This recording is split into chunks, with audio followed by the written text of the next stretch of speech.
அலைக்கும்.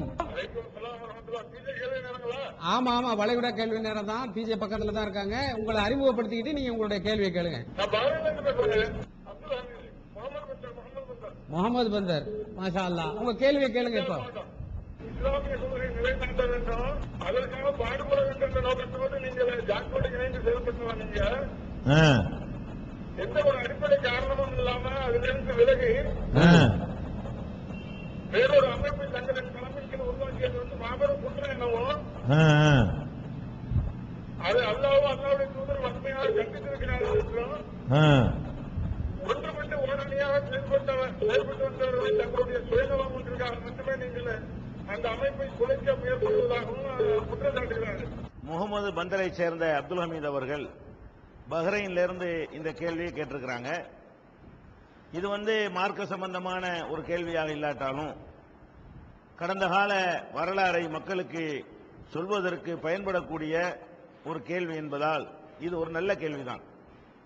அவர் என்ன சொல்கிறார் என்றால், ஜாக்குங்கிற அமைப்பில் நீங்க சேர்ந்திருந்தீங்க, அதுல இருந்து ஒரு காரணம் இல்லாம வெளியே வந்தீங்க, இது பயங்கர குற்றம், இது மாதிரி செய்யறது மார்க்கத்தில் தப்பு என்று ஒரு தீர்மானத்தை அவர் சொல்லுகிறார்.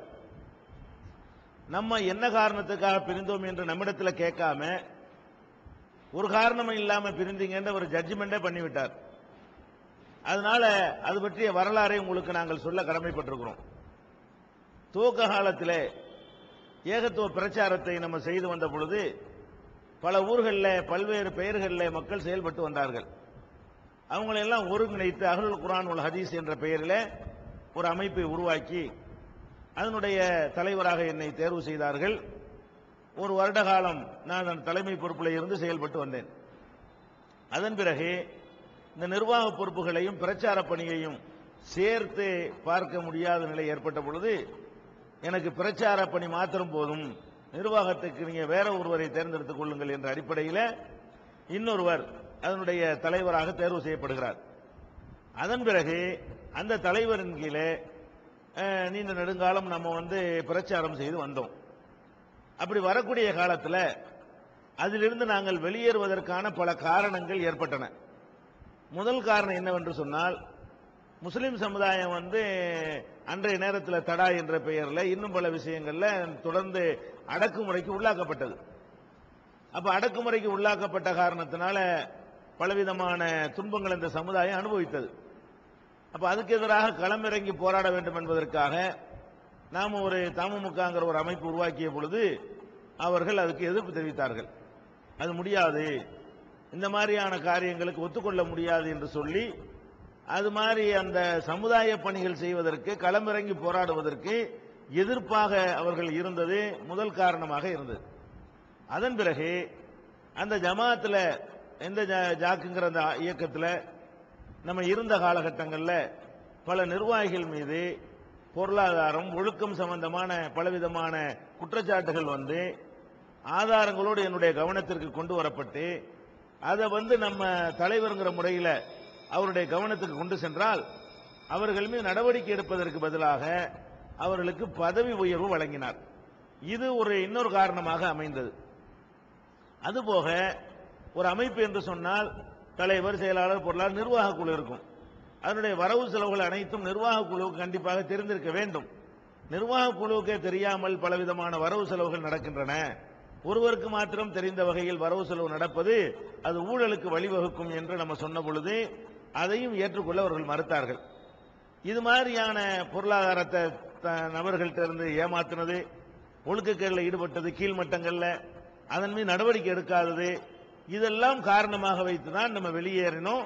இதற்குரிய காரணங்களை விளக்கி 5 சீடிகளை நாங்கள் போட்டிருக்கிறோம். அதுல நான் இப்ப சொன்ன ஒவ்வொன்றுக்குரிய ஆதாரங்கள் எல்லாம் தெளிவாக சொல்லப்பட்டிருக்கிறது.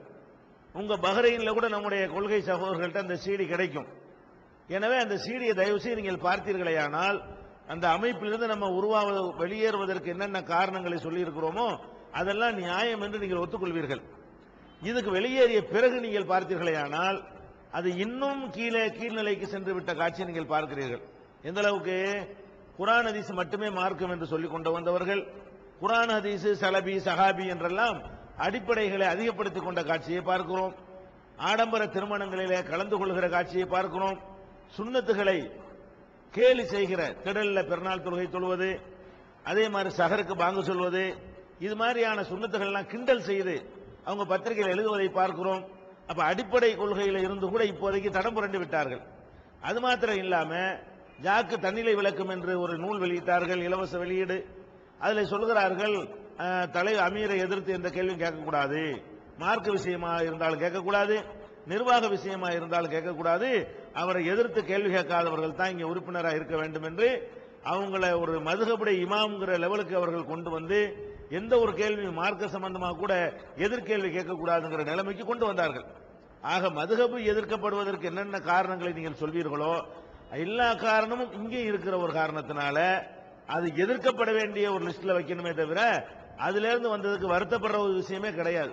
அதனால இதற்கான சான்றுகளை நீங்கள் அந்த சீடிகளில் பார்த்துக் கொள்ளலாம். தௌஹீதிலிருந்து எப்படியெல்லாம் அவங்க தடம்புரண்டு இருக்கு, எந்த அளவுக்கு தடம்புரண்டு விட்டார்கள். இந்த களியக்காவலை விவாதத்தில் கபர் வணங்கிகளுக்கு ஆதரவாக இவர்கள் செயற்படுற அளவுக்கு அவர்களுடைய தரம் இறங்கி போய்விட்டது. அதனால இதுக்கு வருத்தப்படுற ஒரு விஷயம் இல்லை, ஒரு குற்றம் இல்லை, நாங்கள் நல்ல காரியத்தான் செஞ்சிருக்கிறோம். அதனால நீங்களும் அந்த கேசட்டுகளை பார்த்து உண்மை வழங்கிக் கொள்ள வேண்டும் என்பதுதான் இதற்கான பதில். அந்த முழு விவரத்தையும் இந்த குறைந்த நேரத்தில் சொல்ல முடியாது, அது ஒளிபரப்பவும் முடியாது, அது சீடிகள் மூலமாகத்தான் நீங்கள் அறிந்து கொள்ள முடியும்.